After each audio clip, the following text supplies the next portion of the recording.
Welcome to our channel. तो चलिए शुरू करते हैं आज की कहानी। एक प्रोफेसर, एक छात्रा और अधू।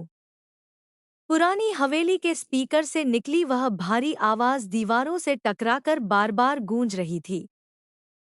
10 साल पहले जो कहानी अधूरी रह गई थी, आज वही कहानी फिर से शुरू होगी।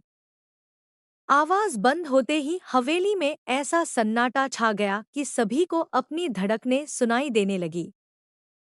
अनन्या ने घबराकर रिया का हाथ पकड़ लिया। ये ये कौन कर रहा है? किसी के पास जवाब नहीं था। विवान ने तुरंत अपना फोन निकाला। नेटवर्क नहीं है। दूसरे छात्रों ने भी फोन देखने शुरू कर दिए। किसी के फोन में नेटवर्क नहीं था। आरव ने सभी को एक जगह इकट्ठा किया। कोई घबराएगा नहीं, हम सब साथ रहेंगे। एक छात्र ने पूछा, लेकिन सर, हमें यहाँ से बाहर कौन नहीं निकलने दे रहा? आरव ने दरवाजे को ध्यान से देखा।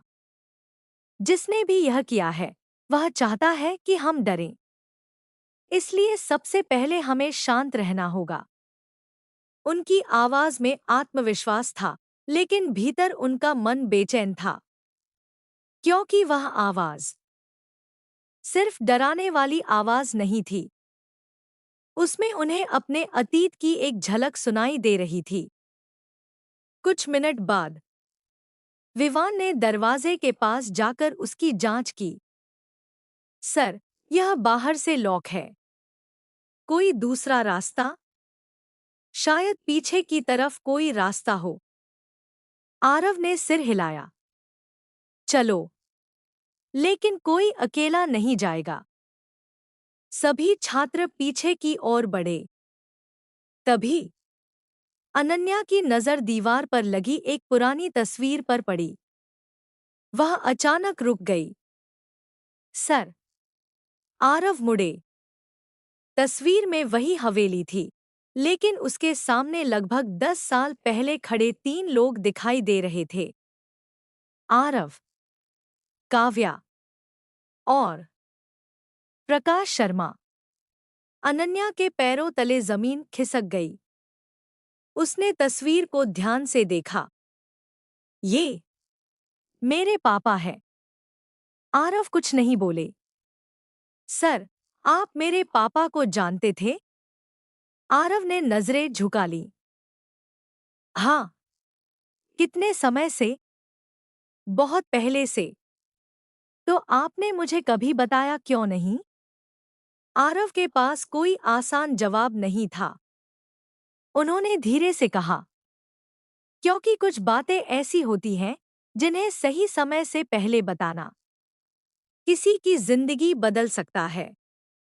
अनन्या की आंखों में सवाल थे। क्या मेरे पापा और काव्या मैम एक दूसरे को जानते थे? आरव ने उत्तर देने के बजाय कहा, अभी हमें यहाँ से निकलने पर ध्यान देना चाहिए। अनन्या को उनका जवाब पसंद नहीं आया, लेकिन परिस्थिति ऐसी थी कि वह बहस नहीं कर सकी। अचानक ऊपर से किसी चीज के गिरने की आवाज आई। धड़ाम। सभी चौंक गए। आरव ने टॉर्च ऊपर की ओर की।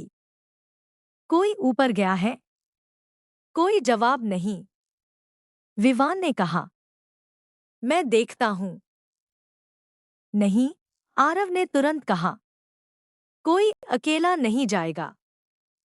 फिर उन्होंने 2 छात्रों को वहीं रहने को कहा और बाकी लोगों के साथ ऊपर चले गए। गलियारा अंधेरा था। दीवारों पर लगी पुरानी तस्वीरें हवा के कारण हिल रही थी। अनन्या पीछे चल रही थी। तभी उसके पैरों के पास एक कागज आकर गिरा। उसने उसे उठाया। कागज पर सिर्फ एक वाक्य लिखा था, सच जानना है तो कमरा नंबर 17 में जाओ। अनन्या ने कागज आरव को दिखाया। आरव ने पढ़ते ही कहा, नहीं। लेकिन क्यों? क्योंकि जिसने यह लिखा है, वह चाहता है कि तुम वहीं जाओ। विवान ने बीच में कहा। लेकिन शायद वहीं कोई सुराग हो। आरव ने उसे देखा। सुराग और जाल के बीच फर्क सिर्फ इतना है कि सुराग तुम्हें सच तक ले जाता है और जाल तुम्हें वापस आने का मौका नहीं देता। फिर भी उन्हें एक सुरक्षित रास्ता ढूंढना था। हवेली के पुराने नक्शे के अनुसार कमरा नंबर 17 दूसरी मंजिल के आखिरी हिस्से में था। आरव ने सभी को नीचे रुकने को कहा। लेकिन तभी अनन्या बोली, सर, अगर वह व्यक्ति हमें सच दिखाना चाहता है तो शायद हमें पता लगाना चाहिए कि वह क्या चाहता है। आरव कुछ पल चुप रहे। ठीक है, लेकिन तुम मेरे साथ रहोगी, अकेले नहीं। विवान भी साथ चल पड़ा। तीनों धीरे धीरे कमरे नंबर 17 की ओर बढ़े।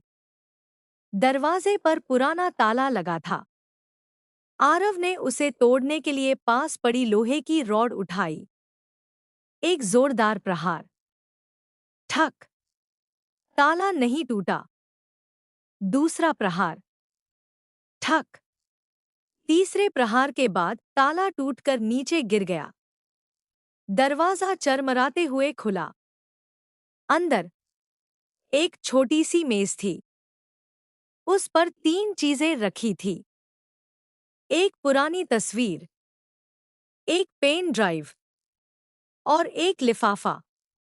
लिफाफे पर लिखा था, अनन्या शर्मा के लिए। अनन्या का दिल तेज धड़कने लगा। मेरे लिए? आरव ने उसे रोकना चाहा। इसे मत खोलो।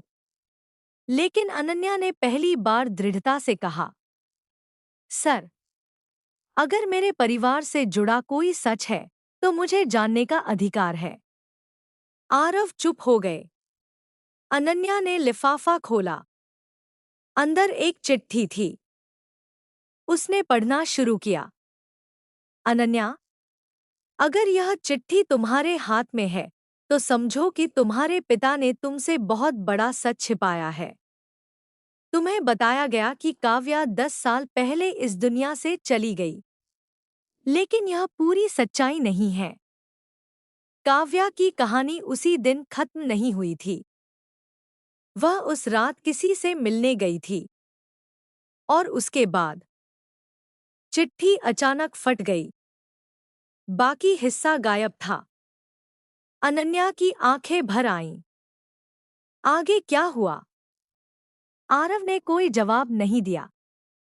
तभी पीछे से विवान की आवाज आई। सर। आरव ने मुड़कर देखा। कमरे की दीवार पर एक स्क्रीन जल उठी थी। उस पर एक पुराना वीडियो चल रहा था। वीडियो में 10 साल पहले का कॉलेज दिखाई दे रहा था। फिर स्क्रीन पर काव्या दिखाई दी। वह बहुत परेशान थी। वह कैमरे के सामने कह रही थी, अगर मेरे साथ कुछ हुआ तो इसके लिए आरव जिम्मेदार नहीं होगा। अनन्या ने हैरानी से आरव की ओर देखा। आरव की आंखों में दर्द उतर आया। वीडियो आगे बढ़ा। काव्या ने कहा, असल दोषी वह है जिस पर आरव आज भी भरोसा करता है। वीडियो अचानक बंद हो गया। कमरे में सन्नाटा छा गया। अनन्या धीरे से बोली, सर, काव्या मैम किसकी बात कर रही थीं? आरव के चेहरे पर पहली बार असहायता दिखाई दी। मुझे नहीं पता। लेकिन उनकी आवाज में ऐसा लग रहा था जैसे वे सच जानते हों। उसी समय पूरी हवेली की बिजली वापस आ गई। मुख्य दरवाजा अपने आप खुल गया। सभी लोग हैरान रह गए, जैसे किसी ने जानबूझकर उन्हें बाहर निकलने का रास्ता दे दिया हो। बाहर पुलिस की गाड़ियों की आवाज सुनाई दी। लगता था किसी ने उन्हें खबर कर दी थी। लेकिन जाने से पहले अनन्या ने मेज पर रखी पेन ड्राइव उठा ली। उसने उसे अपने बैग में रख लिया। आरव ने देखा, लेकिन कुछ नहीं कहा। शायद वे जानते थे कि अब सच को हमेशा के लिए छिपाना संभव नहीं होगा। रात में अनन्या हॉस्टल लौट आई। सब सो चुके थे। उसने अपना लैपटॉप खोला, पेन ड्राइव लगाई। स्क्रीन पर सिर्फ एक फोल्डर दिखाई दिया। 15 अगस्त 2018। उसने फोल्डर खोला। अंदर एक ही वीडियो था। उसने वीडियो चलाया। कुछ सेकंड तक अंधेरा दिखाई दिया। फिर एक आवाज आई, अनन्या, अगर तुम यह देख रही हो तो शायद मैं अब तुम्हारे सामने नहीं हूं। अनन्या का दिल जैसे रुक गया। यह आवाज उसके पिता की थी। वीडियो में प्रकाश शर्मा का चेहरा दिखाई दिया। उन्होंने कैमरे की ओर देखते हुए कहा, बेटी, अगर कभी तुम्हारी मुलाकात प्रोफेसर आरव मेहरा से हो तो उनसे एक सवाल जरूर पूछना। वीडियो अचानक रुक गया। स्क्रीन काली हो गई और फिर सफेद अक्षरों में एक आखिरी लाइन दिखाई दी। पूछना, काव्या को आखिरी बार किसने देखा था? अनन्या कुर्सी पर जड़ हो गई। अब उसे समझ आ चुका था। यह कहानी सिर्फ उसके प्रोफेसर के अतीत की नहीं थी। उसके अपने पिता भी इस रहस्य के बीचों बीच थे। और सबसे बड़ा सवाल अब यही था, प्रकाश शर्मा ने आखिर 10 साल तक अपनी बेटी से यह सच क्यों छिपाया? अगर आपको ये कहानी अच्छी लगी हो तो वीडियो को लाइक, शेयर और कमेंट जरूर करें। और ऐसी ही कहानियों के लिए चैनल को सब्सक्राइब करना ना भूलें।